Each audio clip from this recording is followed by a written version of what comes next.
Bir gölmöдө чоңойгон балык түрлөрүн өз-өзүнчө бөлүп алуу үчүн анын суусун агызуу жолу менен балыктар баткармалат. Андан соң убакытты узакка созбой балыктарды тандап алына турган сууга салуу керек. Антпесе балыктардын көбү өлүп калышы мүмкүн. Азыр балыктардын икрасын алуу максатында биринчи гөлмөдөн экинчи гөлмөгө сууну агызып, анан бул жердеги балыктарды алып башка жака барып икраларын алышат. Ал эми бул жерден болсо балыктарды кой кармагандай эле кармап алса болот. Кармалган балыктарды бөлүп, алардын түрлөрү боюнча сууга салып өстүрүп чоңойтуу жолдорун тажрыйба топтоого келген студенттер жакшы билет. Студенттердин айтымында негизгиси эне балыктар өзгөчө камкордукка алынып багылышы керек. Сортировка кылып атабыз да. Маточный поголовье отдельно, мальковый поголовье отдельно. И товарный балыкты отдельно бөлүп, анан кайра распределять этебиз да пруттардын арасына. Бөлүп турбаса дагы рост эметип кетет да, активный болбой калат да, өнүкпөй вес набирать этпей калат да.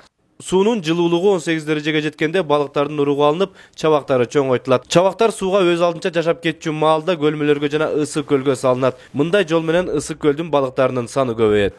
Бул жерден чыккан малектөрдү гөлдөрдү камсыз кылып, анан кийин жалпы ушул балык чарбасы менен иштеп аткан элдердин ишин алдыга жылдыруу. Андан тышкары ушул балыктын чабактарын гөлгө көбүрөөк түрдө кое берсек, азыркы гөлдө бирден бир тез арада көбөйүп кетчү балыктардын бири болуп ушул сазан балыгы эсептелет.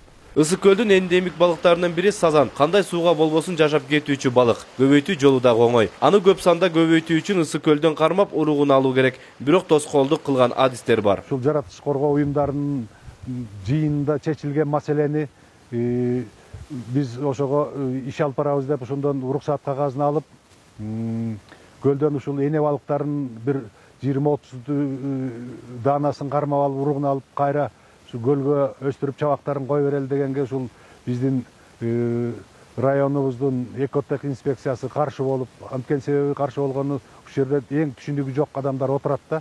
Аларды ачык эле айтып коюш керек, болбосо буга чара көрбөсө өзүнүн жетекчилери.